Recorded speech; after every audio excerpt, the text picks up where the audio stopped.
ఒక వయసుకు వచ్చే వరకు వారికి మంచి చెడుల విచక్షణ తక్కువగా ఉంటుంది.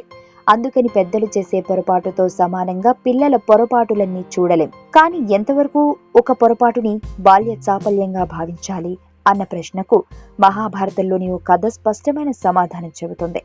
పూర్వం మాండవ్యుడు అనే ముని ఉండేవాడు.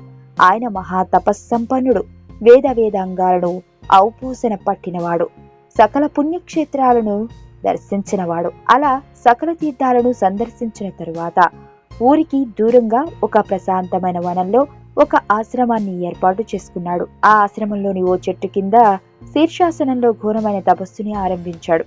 మాండవ్యుని తపస్సు ఉధృతంగా సాగుతున్న సమయంలోనే అక్కడ రాజుగారి కోటలో దొంగలు పడ్డారు. ధనాగారానికి కన్నం వేసి ఖజానా మొత్తం ఖాళీ చేశారు. ఆపై రాజభటుల నుంచి తప్పించుకుంటూ మాండవ్యుని ఆశ్రమానికి చేరుకున్నారు.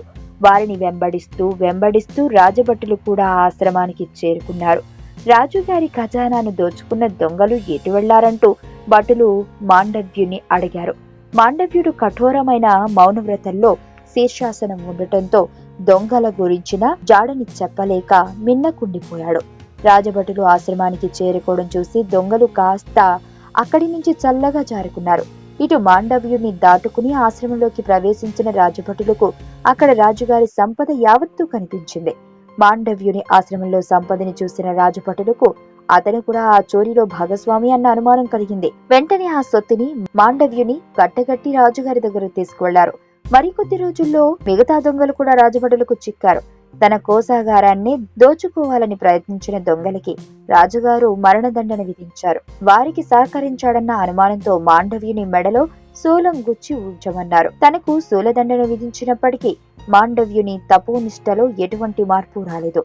కారాగారంలో నరకయాతనను అనుభవిస్తున్న మాండవ్యుని దర్శించేందుకు ఎక్కడి నుంచో మునులు పక్షుల రూపంలో వచ్చి ఆయనను దర్శించుకోగా శూలం గుచ్చుకుని కూడా చనిపోకుండా తపోనిష్టని కొనసాగించడం, ఎక్కడెక్కడి నుంచో పక్షులు వచ్చి ఆయనను దర్శించుకోవడం గురించి విన్న రాజులకి మాండవ్యుడు నిజంగానే ఓ మహాత్ముడు అన్న నమ్మకం కలిగింది.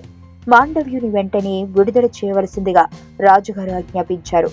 అపార్థంతో తను తలపెట్టిన కష్టానికి క్షమించమని వేడుకున్నాడు.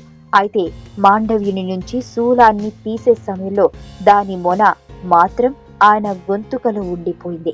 అప్పటి నుంచి ఆయనను అణిమాండవ్యుడు అని పిలవసాగారు. ఇదంతా నా ప్రారబ్ధ కర్మ ఫలితమే అంటూ మాండవ్యుడు ముందుకు సాగిపోయాడు. యథావిధిగా తన తపోనిష్టను సాగించాడు. కొన్నాళ్ల తర్వాత మాండవ్యుడు యమధర్మరాజుని కలుసుకోవడం తటస్థించింది. యమధర్మరాజా, చేయని తప్పుకి అంతగా శిక్షను అనుభవించేందుకు నేను చేసిన పాపమేమిటి అని యముడిని అడిగాడు మాండవ్యుడు. యముడు, మాండవ్య మహర్షి, మీరు చిన్నతనంలో తూనిగల రెక్కలకి ముళ్ళుగుచ్చి ఆనందించేవారు. ఆ తప్పుకి ఫలితంగానే శూలదండనని అనుభవించారు అని వివరించాడు యమధర్మరాజు. ఆ మాటలు విన్న మాండవ్యుడు కోపగిస్తూ, యమధర్మరాజా, చిన్నపిల్లలకు యుక్తాయుక్త విచక్షణ ఉండదని నీకు తెలియదా? అలాంటివి తప్పులకు తీవ్రమైన శిక్షలను విధించడం ఎంతవరకు భావ్యం? ఇక మీదట 14 ఏళ్లలోపు పిల్లలు తప్పు చేస్తే దానిని పెద్ద మనసుతో క్షమించాల్సిందే. అలా కాదని వారికి పెద్దలతో సమానంగా శిక్ష విధిస్తే అలా శిక్ష విధించిన వారికి ఆ పాపం చుట్టుకుంటుంది. అంతేకాదు, నేను తెలిసి తెలియని వయసులో చేసిన తప్పుకి ఇంత శిక్ష విధించినందుకు గాను నువ్వు మానవ జన్మ నెత్తుదువుగాక అని శపించాడు. అప్పటి నుంచి హైందవ సాంప్రదాయం ప్రకారం 14 ఏళ్లలోపు పిల్లలు చేసే తప్పులను చిన్నపాటి దండనతో సరిపెట్టమని చెబుతున్నారు. ఇక మాండవ్యుని శాపం వలన యమధర్మరాజు విదురునిగా జన్మించారు. నిన్న మొన్నటి వరకు భారతీయ శిక్షా స్మృతిలో 18 ఏళ్లలోపు వారిని బాల నేరస్తులుగా పరిగణించేవారు. కానీ నిర్భయ హత్య తరువాత ఆ వయసుని 16 ఏళ్లుగా కుదించారు.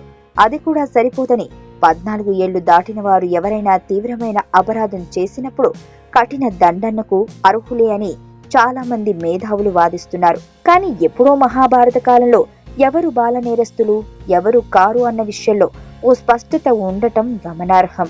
ప్రపంచంలో ఉండే వింతలు మరియు విచిత్రమైన ప్రదేశాలు, టూరిస్ట్ ప్లేసెస్ మరియు క్రీడా విశేషాల గురించి చూడండి Telugu time pass TV YouTube channel. మరిన్ని విశేషాల కొరకు తప్పక సబ్స్క్రైబ్ చేసుకోండి.